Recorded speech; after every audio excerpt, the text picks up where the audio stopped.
Have you ever wondered if a single name, just one name, could make your heart skip a beat, even after years have passed? I honestly thought I'd forgotten him. Not a clean break, mind you, but more like a dull ache, an old scar I thought had finally healed. Then, one fateful Tuesday morning, as I scrolled through my work inbox like any other day, there it was, Daniel Carter. My heart just stopped. Not from shock, exactly. More like a sudden realization. Some things, no matter how much time buries them, just need the slightest touch to send your whole world spinning again. I'd just finished my second cup of coffee that morning. Strong espresso, black. That's how I always drank it ever since my divorce. A bit more bitter, but it helped me wake up. My laptop was open from the night before, work emails filled with soulless subject lines, draft for review, deadline moved to the 18th, cover design for next month's print run. And then, right in the middle of all those lines, a name appeared, as clear as if it were just yesterday. Daniel Carter. My heart pounded like someone was knocking on it with their fist. I had to rub my eyes. Not because I was sleepy, but to make sure I wasn't seeing things. Daniel, the man I once thought I'd marry, the only person who ever made me want to leave this city just to follow him, no matter where. He wrote, "Elena, I don't know if you still remember me. I heard you'll be attending the alumni workshop next month at the university. I was invited to speak too. Would you like to meet up sometime, just to talk?" The message was short, polite, nothing special, but I sat there, motionless, for nearly 10 minutes. He used the word talk, not meet again, not have dinner, not reminisce, just simply talk. It was the kind of message from an ex who was once very important, then vanished, and after almost 20 years, gently knocks on your door as if we were still familiar. I stood up, walked to the window. The New York morning was colder than usual, a damp cold that made your throat ache, like when you try to swallow unanswered questions. If you hadn't left that party without a word, maybe we would have had a different ending. I always wanted to say that to him, but I never had the courage. I met Daniel when I was 23, when we were both in graduate school. He studied English literature, I studied publishing. We argued about Shakespeare the first time we met, and he laughed, telling me I was stubborn but strangely charming. We fell in love the way people do in their 20s, completely, foolishly, without calculation. That was before real life started to include bills, responsibilities, and choices. Before I got a job offer from a New York publishing house, and he turned down an invitation to go to Europe to stay near you. I never asked him why he changed his plans, and he never asked me if I truly wanted to stay. That party, when I left in the middle of the night without a word, was the last time we were in the same room. I heard his mother say he got engaged a year later. I got married too, then divorced. I have a 17-year-old daughter. She's great at math and hates romantic movies. I never mentioned Daniel to anyone, not even to myself. I sat back at my desk, typed a reply email. I deleted it 3 times, rewrote it 4 times. Finally, I left just one sentence. "I'll be there." I wasn't sure what I had just opened, a harmless conversation, an old wound, or a door we should have opened a long, long time ago. Some loves don't die. They just wait for the right moment to look us straight in the eye and ask, "If you could choose again, would you go with me?" I arrived 10 minutes before him. It was a small coffee shop on the avenue across from our old university, the one we used to call our secret base back in our student days. It was still there, and still as worn as my memories. The wooden table in the corner by the window still had the small crack where Daniel once carved the words, "You plus me someday." Back then, I'd burst out laughing, saying it sounded like something printed on a cheap coffee cup. He just shrugged. But sometimes, even cliches can come true, if you believe. I was stirring my coffee for the 3rd time, though there was nothing left to dissolve. My palms were sweaty, something I thought I'd overcome after years of presenting books to hundreds of people. Then he walked in. Daniel, 43 years old, still as tall as I remembered. His hair was shorter, with streaks of gray at his temples. His eyes were still deep, and I hated that my heart still recognized that exact shade of brown immediately. He was wearing a white shirt and dark trousers, as simple as he used to dress, but now more subdued. This man was no longer the 23-year-old who used to read poetry to me at midnight, but he was still Daniel. "You actually came?" He smiled as he approached the table. I smiled back, but it was a half-closed, half-defensive smile, the kind grown women use to hide overwhelmingly strong emotions. "Of course, you wrote an email after all," I replied, trying to keep my voice steady. He pulled out a chair and sat down opposite me. That moment was silent. Not awkward, not suffocating, but like a long-held breath finally released. We talked like two people who were once intimate, then strangers, and now weren't sure what to call each other. The conversation started with work, old university days, mutual acquaintances. I told him about my daughter, that she loves programming, hates literature. And Daniel chuckled, saying she probably got the dry part from you. He told me he had just ended a 3-year relationship. No marriage, they broke up quietly. "The older you get, the more you fear noise," he said. "A quiet breakup can sometimes hurt more." I didn't reply. I understood. Too well. After about half an hour, Daniel suddenly asked, "Did you ever read the letter I left in your jacket pocket that night?" I froze. My hand holding the coffee cup trembled slightly. I remembered that night. I had left the graduation party, grabbed my jacket in a hurry, without looking back, without saying anything. I thought I was just running away. But it turned out there was something I didn't know I had carried with me. "No, I didn't know there was a letter," I whispered. Daniel looked at me for a long time, very long. Then he sighed. "I wrote everything. About why I turned down the scholarship to Europe, about how I didn't want to pursue you through emails or phone calls anymore, but wanted to meet you in person. That night, I waited for you to come back." Silence, this time longer. I felt as if I had just reread an old chapter that I thought I had skipped without regret, but it turned out I had only left it unfinished. There are words that are never sent. There are people who never know they were chosen, simply because they left too soon. "Why are you contacting me now?" I asked, not looking him in the eye. He answered softly, as if recounting a dream. "Because that morning, when I saw your name on the speakers list, my heart beat faster than usual." I smiled, a strange kind of smile, both warm and sad. "Me too. When I saw your name in my inbox." Some meetings aren't meant to reconnect, but to understand that we once truly loved. And if your heart still flutters when you see that person, it means you never truly forgot. I thought I'd learned how to live without the past. I knew how to drink black coffee without grimacing, knew how to sleep alone without feeling lonely, knew how to mend my own emotions without needing anyone to touch them. But tonight, after seeing Daniel again, everything I thought I knew crumbled, gently but painfully. It was almost 2 a.m. I couldn't lie still. Every sound in the apartment seemed amplified. The ticking of the clock, the wind howling outside the window, and the pounding of my own heart.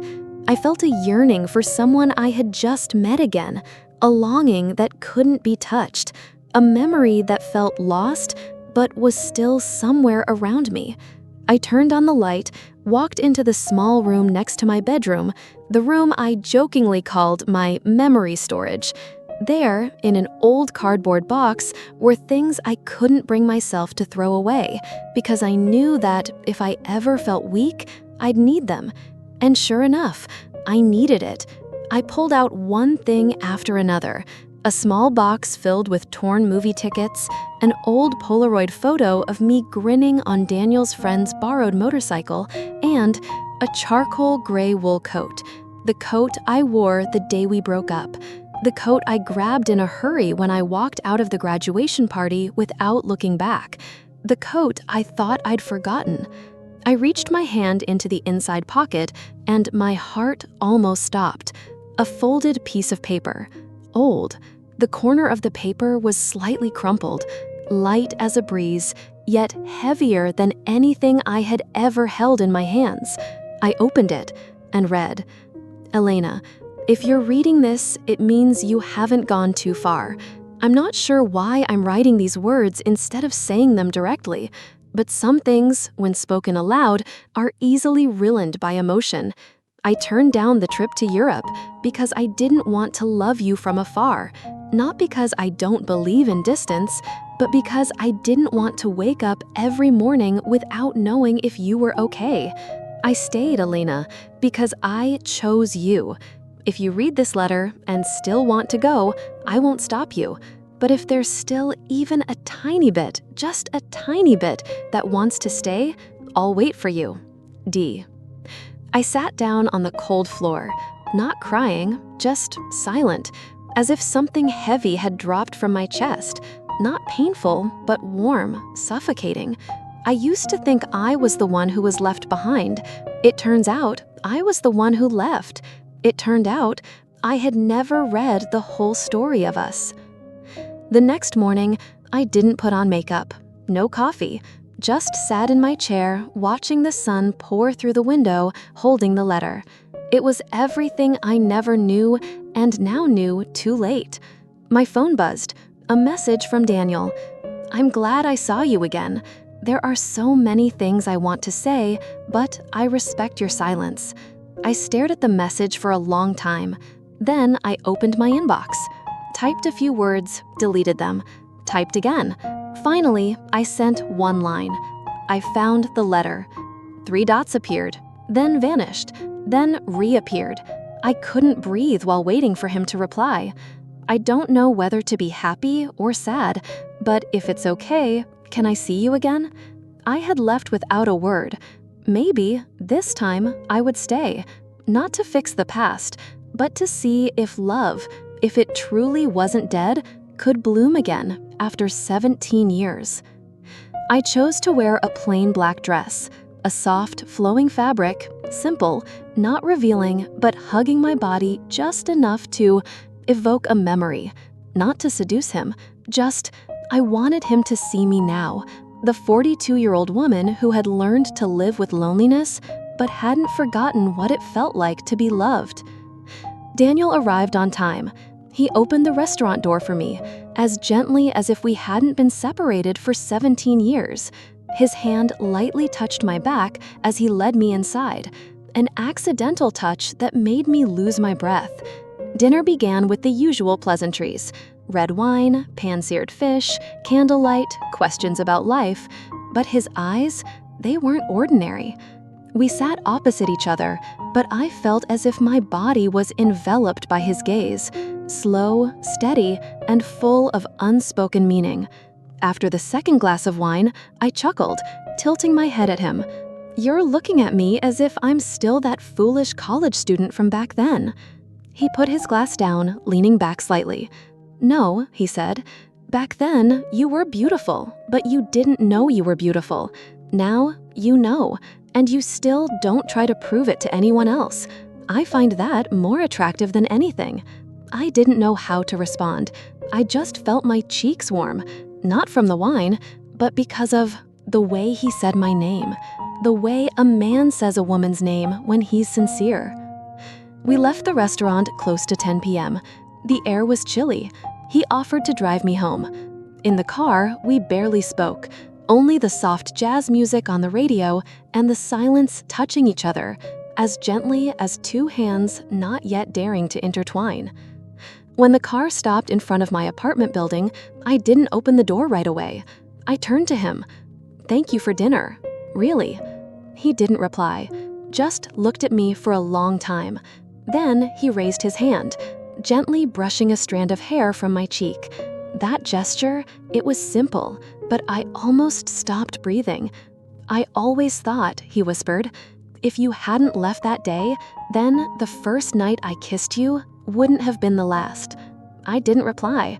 I leaned in very slowly, and so did he. We kissed, not passionately like in our 20s, but fiercely gently, like two people who had waited a very long time for just one touch. I felt his hand on my hip, not rushed, but firm. I moved closer, my body almost automatically reacting to his breath. We kissed deeper, longer. I knew this was wrong, or at least not entirely right. We both had our own lives, our own pasts, our own wounds. But in that moment, all rights and wrongs faded. Only a man who once loved me and a woman who still hadn't forgotten him remained. Finally, I gently pulled back. My lips were still warm, my heart was still pounding. "You shouldn't have kissed me," I said, though I was the one who leaned in first. He looked at me, a slight smile on his face, his eyes saying everything he didn't dare to. "But you kissed back," he whispered. I smiled, then opened the car door and stepped out. Before closing the door, I looked at him one more time. "I'm not promising anything," I said, "but you can call me if you want." Some kisses don't lead to a long night, but they can open a path back to where two people once lost each other. I didn't think he'd call back, not because I didn't believe, but because I was too used to people vanishing after what felt like an intimate moment. The adult world works that way. A kiss can just be one night of emotion. A hug might not lead to anything. But Daniel was different. The next evening, he was standing downstairs. No text message, no warning, just standing there, holding 2 coffee cups and a look in his eyes that almost made me cry. "I know you like hot coffee, black. Do you still drink it that way?" I looked at him, nodded, and we went up to the rooftop, where I usually sat alone every evening, reading, listening to the wind, and forgetting everything. Tonight, I wasn't alone. We sat on the old wooden bench. My shoulder gently brushed against his, as if unintentionally, but without wanting to move away. Daniel told me about his parents, frail now.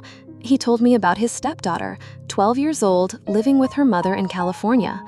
I told me about my daughter, about to go to college and still thinking love was complicated. "Maybe she's right," I said, a faint smile on my lips.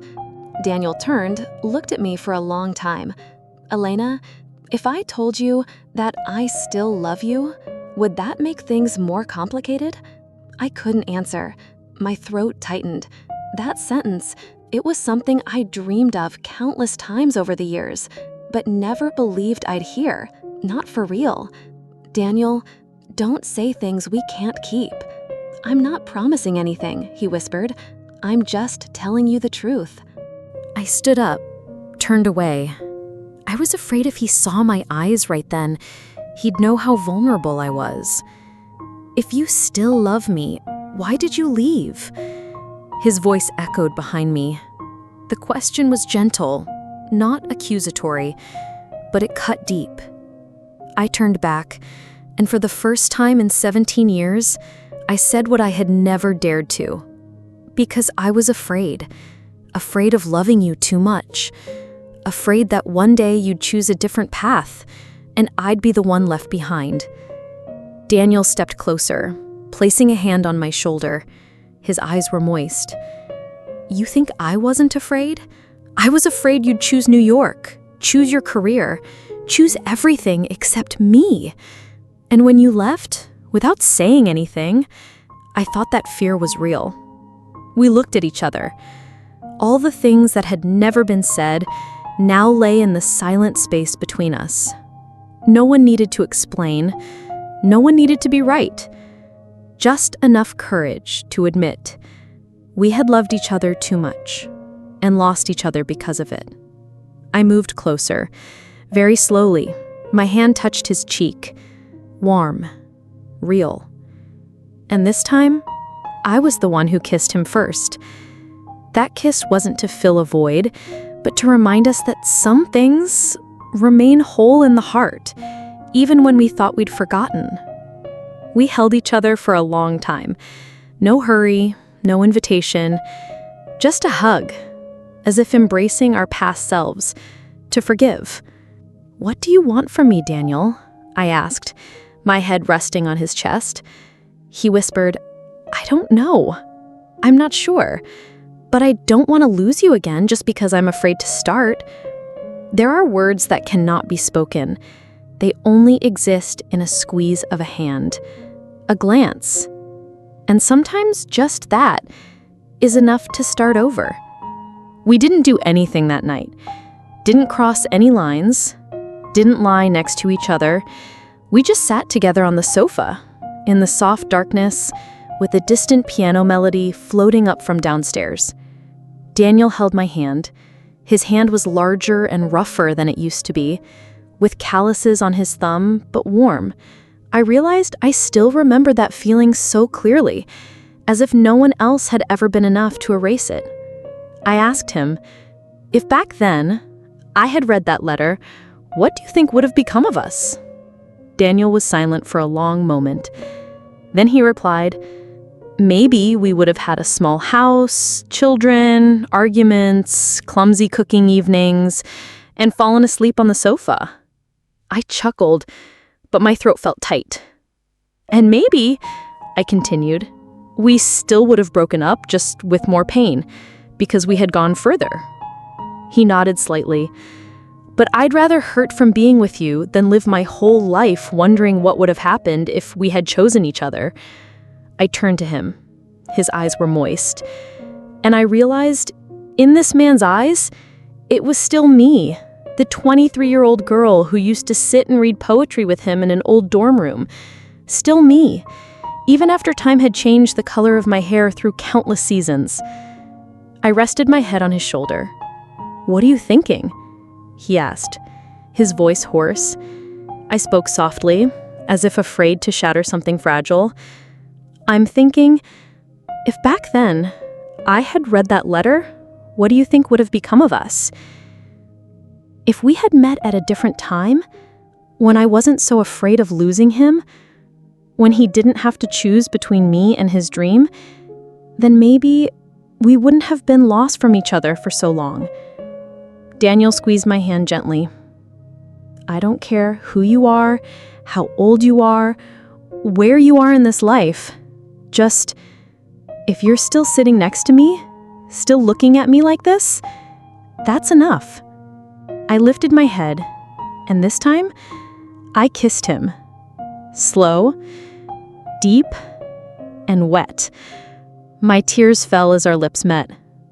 I didn't know if it was from joy, from pain, or from the lost years.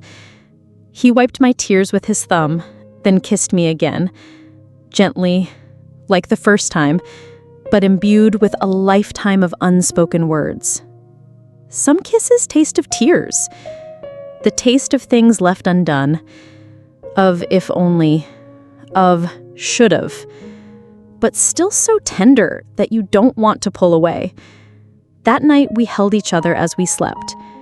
No sex, no promises, just a man and a woman who once loved each other, once left each other, and now just wanted to hold on to a peaceful moment they had lost for too long. The next morning, he woke up before me. I opened my eyes and saw him making coffee in the kitchen. Sunlight slanted through the window, falling on his back, and I thought, in that moment, if this were our real life, then it had started too late. He turned, holding 2 coffee cups, and sat down beside me. Elena, he said, very softly, as if afraid I'd disappear. We don't need to name this. We don't need to define it. Just, let's not let another 17 years pass without knowing how each other is doing. I didn't reply. I just leaned against him, then said, then, this time, don't write letters. If you miss me, come knock on my door. If you love me, say it while you still can. Because there is no perfectly right time, but love is always right. If we can still feel each other, still cry when we kiss, then the heart still has room for a new beginning. I woke up at 6:40 a.m., earlier than usual, not by an alarm clock, but because someone was gently placing a hand on my back, warm and soft like early winter sun. Daniel was lying next to me, still half asleep. He had a habit of breathing deeply when he slept, and I found myself loving even that sound. Not a loud snore, not sleep talking, but something so alive, so real, right beside me. I got out of bed, wrapped a thin shawl around myself, and made coffee. A cup for him, lots of milk, no sugar. A cup for me, black, strong. Different habits, but strangely, they fit perfectly. He came up behind me, placing his hands on my waist as I poured the water. He didn't say anything, just rested his forehead on my shoulder, breathing in deeply. We're living a morning that we never had 17 years ago. I thought. We spent the entire day at home. No work, no schedule. I read, he listened to music. Sometimes we watched a short video together and then laughed like two kids learning to love all over again. At noon, we went out to eat at a small diner near the park. He ordered for me as if he'd known my taste for a very long time. And in fact, he still remembered. As I slowly chewed on my favorite grilled cheese sandwich, Daniel looked at me and then smiled. You know, I used to think if there was one thing I did well in this life, it was learning how to love you. I didn't smile. I just looked at him, my eye slightly moist. And I used to think if there was one thing I regretted most, was leaving without asking you once, did it hurt? We didn't need to say more. I took his hand under the table. No one else saw, but my heart saw clearly. It turns out love can be this peaceful. No drama, no sleepless nights, just a handhold. Warm enough. In the afternoon, I worked in the living room. He lay on the sofa holding a book. We didn't talk, but everything felt very alive. Someone once asked me, how do you know you love someone the right way?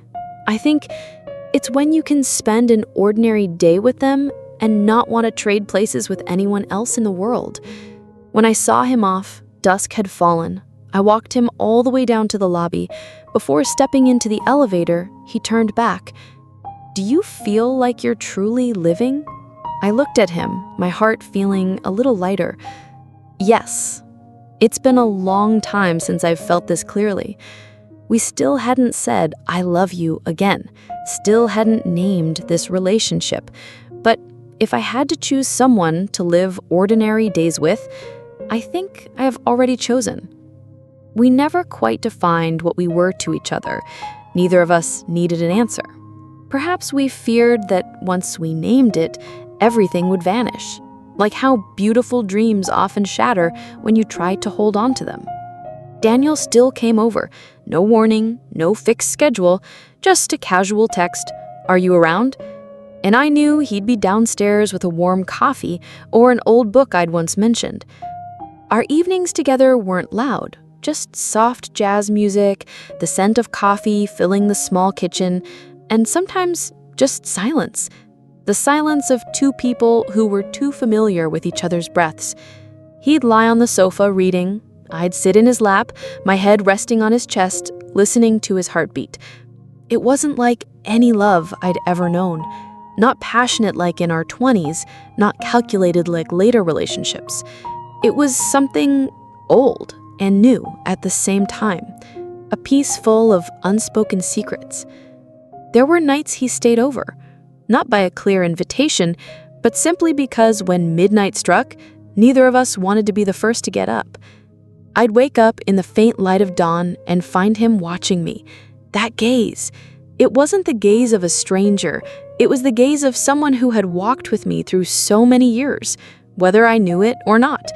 He would lean down, gently kiss my forehead. His lips touched my skin, carrying the warmth of the night and the salty taste of dreams yet to be named. That kiss wasn't possession, but confirmation. I'm still here. You're still here. And we are still ours in some way. One time, as I was standing at the sink doing dishes, Daniel came up behind me and hugged me, his arms wrapped around my waist, tightening.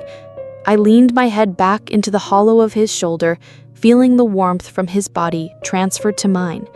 He gently bit my earlobe, then whispered, "I still remember the scent of your hair from back then." I didn't turn around. I just closed my eyes, letting the feeling wash over me. You know, some things don't need to be said. Just felt is enough.